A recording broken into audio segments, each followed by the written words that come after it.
gun. Ramos looking like he's got one more good run. His hips are a little shaky, but his heart is still true. Oh, how that dog loves hunting with me and you. Sporting Dog Adventures, run, boy, run. Everything you need is here under the sun. The Sporting Dog Adventures podcast is proudly brought to you by Soggy Acres Retrievers. Remember, everyone deserves a soggy dog. Hello and welcome to the Sporting Dog Adventures podcast. This is episode number 5 of our podcast. And as we continue with the podcast, we're going to basically continue to evolve in how we set stuff up. This podcast, we're going to try to hit on the difference between American and English Labrador Retriever lines. We're going to hit on training in the heatwave that is encompassed most of our country, which was a question from one of our listeners. And we're also going to talk about a duck calling tip. What I'm going to try to do in the future is make sure that we are hitting on hunting, dogs, and then our questions from our listeners so that we're giving everyone a little bit of variety. In the dog world, we all have an interest in many of the above that we're going to talk about as far as breeds, hunting, and training. So I figured we'll try to hit on this and keep it so that we have a little bit of everything in our podcasts. Today, what I want to talk about is American versus British lines in Labrador Retrievers. Now, you will hear that British lines are more calm, that they aren't as high drive, that they are shorter in stature, that they have a better head, that they're a gentleman's dog. I will tell you that, honestly, a lot of it comes down to who you're breeding, who is running the breeding program and what they breed for. I had English lines. We decided to buy a couple of English dogs, and we ended up getting out of it because the English lines I had back then, this was probably 12 years ago, they didn't do the health clearances on all their dogs, which was common in the American field lines. Now, I'm hopeful that most of your good kennels out there, regardless of American or English lines, are health testing their breeding stock and their dogs. So that would be testing for exercise-induced collapse, canine neuromyopathy. The dogs I got from a certain breeder, they also had something called progressive retinal atrophy, so PRA. So you want to make sure that you're getting these tests done and on both. What I was told at the time when I said, hey, these dogs have recessive traits for this, I was told, well, yeah, recessive traits are okay, and we only check the stud dogs because that's all that really matters. Many of these things we can breed out of our lines by just checking them and keeping dogs that are clear. So hopefully that's changed. You will also hear that your American field lines are hyper, that they're taller and bigger, that they don't make as good a house dogs. Honestly, in my opinion, again, it comes down to what you breed for. I've seen wonderful English lines, I've seen wonderful American field lines, and I've seen bad of both. We had our dog Pappy. He was a stud dog for us and was on our TV show Sporting Dog Adventures. Pappy was actually out of an English line. I had a dog at my kennel that was just a phenomenal dog. He had run hunt tests. He had accomplished a lot. And I thought, geez, this is a great Labrador Retriever that I want in my lines. It was early on. I didn't realize the big difference, I guess, in how people looked at things. And maybe people don't look at it any different. I really don't. A good lab is a good lab. But we had Pappy, who I think when he was bred, he was a quarter English. And he was a smaller statured dog, but he still looked just like the rest of our dogs. As far as hyper in American field lines, many of your American field lines, you're looking at dogs that are running competition. And I will say that I have absolutely had dogs that were very wound. And a lot of that came down to these dogs were bred where I would deem it power to power. You're taking a dog with a huge title and breeding to a dog with a huge title, and you're not taking it into effect the temperament of the animals or even who's going to own the animals. If you have a dog that is just wound for sound and has a ton of go, a lot of times that's not what you need for your clients, or what you want to buy as a person out there purchasing a dog, because these dogs are all go. They don't have a great switch as far as turning off, and a lot of people just aren't the handler that can handle a dog like this. Now, does that mean that all field dogs are like this? Absolutely not. I got two new stud dogs. We've got Soggy Acres Red Baron. His name is Ace. And we've got Soggy Acres Sherman's March. His name is Tank. Both of those dogs, we made sure that they came up here, they lived with us, that they were nice house dogs, and that they were something we wanted to breed into our program, so that we were putting out our puppies that we really strive to put out here at Soggy Acres Retrievers, which is a dog that, as we say, is fit for the couch or the field. So you have to do your research on your breeding programs to make sure that they are putting together lines with lots of ability as well as lines with good temperament, because honestly, if all they're doing is breeding American dog to American dog or British line to British line, I really don't care what their philosophy is. If they aren't really looking at the temperament and the drive of the dogs, I guess that there would be no philosophy. So those are questions you want to ask people as you're doing this purchase and as you're looking into getting yourself a Labrador Retriever puppy. Now, as far as drive, I will say that predominantly the dogs I've seen that are American field lines have a little bit more drive than the English lines. And as far as temperament, predominantly the English dogs, their temperament overall, with the few that I've trained, seem to be a little more chill and a little more calm. But again, if you get a dog from someone that is breeding for temperament, I really don't care what line you're drawing from, whether it's American or a British line. As far as size, I will say that the British lines absolutely were a little bit shorter dog. It seems that their front legs are a little bit back further into their shoulder, and they're running probably 5 to 10 pounds smaller than a lot of your American field lines. As far as house dogs, I haven't had an English dog that was a house dog. Pappy was, and he was a quarter English. I think a lot of the house dog, again, it all comes down to temperament, and then it comes down to the expectations that you have of your dog and spending time with them so that they understand the structure. But there really hasn't been a huge difference that I've seen in the kennel that would make me lead one to be better than the other. As far as health clearances, again, you want to make sure that your dogs are EIC clear, C&M clear, that their eyes are checked, that they're if they need to be checked for PRA. There are other things that you can check for as well. You want to make sure that they are going through these procedures so that you're getting a healthy dog genetically. All puppies are cute. You want to make sure you're getting a healthy dog genetically so that you don't end up with something that causes you to not be able to use the dog for what you want to use it for, or causes you a ton of vet bills later on. Competition-wise, as far as titles, that's the one thing that I see that is somewhat different. I haven't seen a lot of English lines that run competitively, and by that I mean having an FC, AFC, being qualified all age, having a Master Hunt title, a Finnish title, which is an HRCH in front of their name. I haven't seen a lot of English kennels that have this. I'm not saying that they don't exist, because I do see some, but generally speaking, I have heard from several people that will call some of these kennels, they'll say, well, this breeder only breeds for the love of the breed.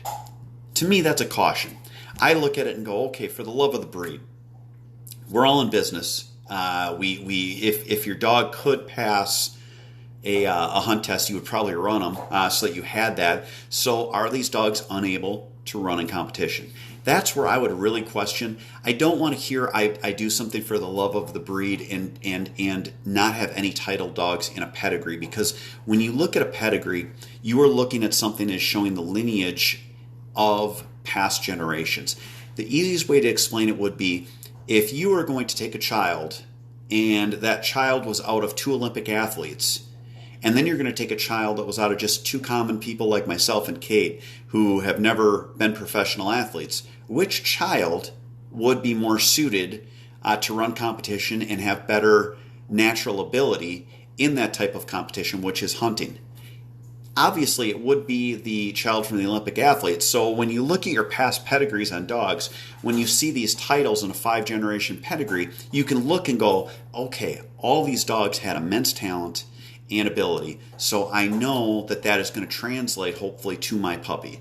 So you want to look, you want to make sure that these dogs have titles. You want to make sure that that at some point, at least the stud dog is running competitively. The way we do it, we don't run our females in competition because they're placed in homes, but we do run our males competitively and have master titles on them, qualified all age, finish titles. We have different titles and different levels we have to get to them too before we'll use them. So you want to make sure that these dogs that you're looking at have this in their pedigrees of the past, so that you're seeing this natural ability. The other thing that you look at is trainability, and you want to make sure that dogs are able to do certain things. If they're there where you can see it and they don't have titles, you want to make sure the dogs are able to go out and retrieve, and that they can take pressure as far as making them do what you want from an obedience way, and so that they are basically set up so that when you are getting to the point where you're going to do your field training on them, you can get through your force fetch, your retrained retrieve, you can get through your collar conditioning, and you can work them on these different things so that the dogs can perform in the field once you have them. And even if you're just looking for a pet, having a dog that is trainable is very important, because even obedience, a lot of dogs don't take to it well if they aren't bred well. So you want to make sure that you're putting them in a position so that when you have this dog, they're able to succeed at whatever job that you're going to be giving them. This part of the podcast is brought to you proudly by Mech Outdoors. Hey, welcome back to the show. Our next part is going to be a question from one of our listeners. Every week, we have listeners that send in questions that we can use and answer here on the podcast. If you want to send one, send it to sportingdogtv@gmail.com, and we would absolutely love to use your question on our show. This week's question was, how do you work with dogs when there's extreme heat like we're seeing in most of the country? Now, many of you will probably laugh because extreme heat to me is over 80 degrees personally. Dog training wise, when we start getting up around 90 degrees, that is very hot for dogs. They have a heavy fur coat. Dogs do not perspire except for slightly through their paws, and they will breathe panting to relieve heat. So when you're trying to work with a dog and you're trying to have them retrieve and hold on to stuff and they need to pant, you're making it very difficult to them. The other thing you need to look at is when you are in heavy cover, when they are down in, let's say, 2 feet of grass or 4 feet of grass, the humidity level is higher, there's no breeze, and the temperature is going to be higher down there comparatively to if they're out in an open field. So you want to keep all of this in mind when you're working with dogs in heat. The easy way to explain it is during times like this, I think we're going to have probably right around 3 weeks as of right now. That's going to be 90 plus here in Wisconsin. I start early. I usually would go out, I would feed dogs, let them settle for an hour. I would do some paperwork and then I'd go back and work them. Now I'm going out in the morning, I'm letting the dogs out. I go over to our puppy kennel, I feed the pups, I come back, I bring the dogs in, I fill all their water dishes, make sure that they can hydrate that morning, and I start working with them right away. I don't feed them until after I work with them. 2 reasons. 1, it's cooler out, so obviously that's why you work with them right away. But 2, if you're feeding them and then working with them, it's not safe for the dog, and also they will ingest a ton of water in this heat, so you end up where the food comes back out and they regurgitate just because of the fact that they suck in so much water, it doesn't sit well with all the food in their stomach, and then it expands and they have to throw up. I work with them on shorter sessions early in the morning, and then I always take them out in the evening and do a fun session with the dogs. But again, a lot of the time when I'm doing my fun session, it's multiple dogs and it's not working anything except for building attitude. But what I do is I almost look at it as working on modules. For instance, right now we're working on getting the dogs to be finished up on their retrieves. They're leaving on their name, so they're being corrected if they break when the bumper is thrown. They need to pick up the bumper and bring it back to hand. If they don't, again, we're working on finishing retrieves, which is trained retriever force fetch. So we're correcting them and making them finish all the way to hand, or we're correcting them if they drop and making them hold and then taking it from them. I'm doing this on land for 3 retrieves, and then on water for 3 to 6 retrieves. So we're getting our land work in and then going right to the water, so we're cooling the dogs off. So that's what I'm doing right now with the dogs, and again, doing it early, starting at 6 o'clock, being done by 10 o'clock. The other thing to keep in mind when you're working with dogs, even if it's in water, if you have a pond, we have 3 here on the property, that top layer of water during the heat of the day is probably near what the air temperature is. So it doesn't cool a dog off to have them when they're overheated to put them in 90-degree water. If you're down south, it could be even hotter. You got to keep that in mind while you're working with them so that you're doing what's safe for them and getting them out, getting their job done, training what you were going to train, and then putting them away safely. Our kennel's also air conditioned, so when the dogs get done, they go back into 70-degree air conditioning. That helps a lot too. So it's just making sure that they're in a situation where you don't let them overheat, and then you can get them cooled off once training is over. So thank you so much for that question. Again, if you want to send a question in, sportingdogtv@gmail.com. We may use it on our podcast. This portion of the podcast is proudly brought to you by Boucher Automotive in Janesville, Wisconsin. All right, to this week's hunting tip. Hunting season is coming, and if you've watched the show, you probably realize I am not a championship caller. I do not go into these long hail calls and routines when ducks are in the air. I've hunted with some people that are phenomenal callers and that really understand ducks and that can do great with these different sequences. What I will tell you is that I've killed a few ducks in my day, and I basically keep it very simple. My kids, if they're along, I will tell them, just fill with background noise, just give us quacks. Quack, quack, quack. I will hail if a bird looks like they're going to fly by us. And then once they come in, I will just go with lower quacks and quieter. And if they look like they're going to finish, I just shut up. I try to call as little as possible. And I've learned that just watching the birds. I used to try to call more because, it's exciting. You're out there, it gives you something to do.